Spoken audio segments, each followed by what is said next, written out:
Dans cette vidéo, on va voir ensemble comment créer un lead magnet.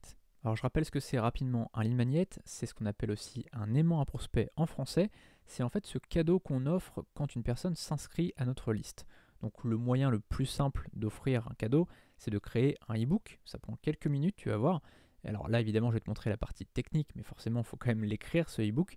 Je voulais juste quand même te montrer comment ça se construisait, avec quels outils. Tu vas voir, c'est très simple, c'est rapide, c'est gratuit et ça te permet quand même d'avoir quelque chose à donner aux gens qui s'inscrivent. Pourquoi? Parce que si les gens s'inscrivent simplement à une newsletter, il y a peu de gens qui vont s'inscrire. En revanche, si tu dis voilà 11 astuces pour arrêter de fumer dès demain, bon là forcément les gens ça les intéresse. S'ils sont sur ton blog sur l'arrêt du tabac, clairement ils vont être intéressés par ça. Si tu as un blog sur la musculation et que tu as les 3 meilleurs exercices à faire pour prendre du volume dès demain, clairement ça va les intéresser. Si tu as un blog de remise en forme ou de perte du poids par exemple, et que tu offres une valeur ajoutée avec ton ebook, clairement les gens ça va les intéresser de le télécharger et donc ensuite de suivre tes mails. La première étape, c'est de rédiger notre ebook. Alors ça peut être un petit peu long, un peu fastidieux, et finalement tu peux très bien réutiliser un article de ton blog. Au moins c'est beaucoup plus rapide, et de toute façon il y a peu de chances pour que les gens soient tombés sur cet article-là. Tu vois, si aujourd'hui tu as 50 articles sur ton blog, il n'y a que 2% de chances pour que les gens soient tombés sur cet article-là. Alors donc ce que tu vas faire, c'est que tu vas aller sur ton blog, dans articles,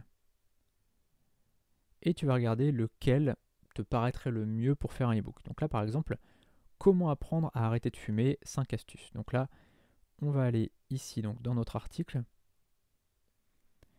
On va pas prendre le premier paragraphe parce que je fais un lien vers un autre article, mais hop, on va faire ça. On va tout copier. Je fais copier. Là, je vais retourner sur mon tableau de bord. Je vais y venir ici. Dans mon document, ça peut être Word, ça peut être LibreOffice. Là, j'ai choisi Google Docs et je vais coller mon texte. Donc là, tu vois qu'on est sur du Arial 11, ça l'a directement mis en forme. Donc là, évidemment, c'est très moche. Il va falloir que tu le mettes en forme, hein, forcément, puisque là, ça a vraiment repris, ça a retiré toutes les mises en page. Faut que tu mettes des petits titres, faut que tu mettes du gras, faut que tu mettes du souligné, etc., que ça soit un petit peu vivant. Mais voilà, globalement, c'est plutôt pas mal. Donc là, imaginons qu'on ait une intro. Ensuite, on va mettre titre 1. On va le surligner. On va le mettre en titre 2 dans le sens où c'est un H2, tu vois. Là, par exemple, on a le titre 2. Tu vois, c'est pas le titre de la page directement. On le met en titre 2 aussi. Et là, par exemple, titre 3. On surligne et on met en titre 2. Voilà.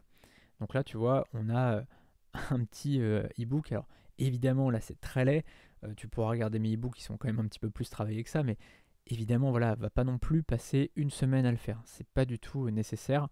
Un e-book, il doit être fait en une journée maximum. Tu vois, donc là, on a mis quelques secondes, mais vraiment, passe pas plus d'une journée à le faire pour ton premier e-book. Après, évidemment, tu auras tout le temps de l'améliorer au fil du temps, de le peaufiner. Mais au départ, vraiment, essaie de le mettre en ligne le plus rapidement possible.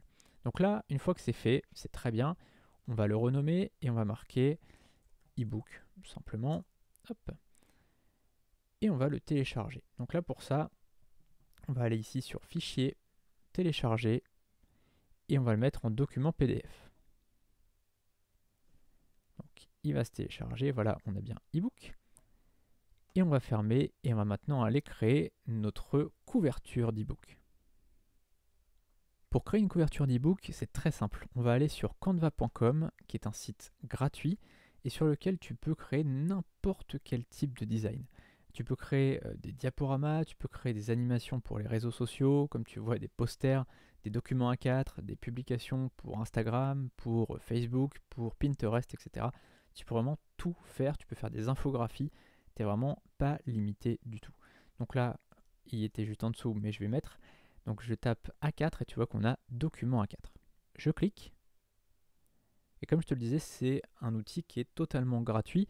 Alors tu as une offre qui est premium, mais honnêtement, ça fait peut-être 6 ans que j'utilise cet outil-là et je n'ai jamais rien payé parce que franchement, la version gratuite est largement suffisante. Donc là, tu vois qu'on a plein de templates, plein de choses, très très très jolies choses. Alors moi, j'en avais repéré une qui convenait parfaitement. Je vais cliquer ici et je vais choisir le premier design.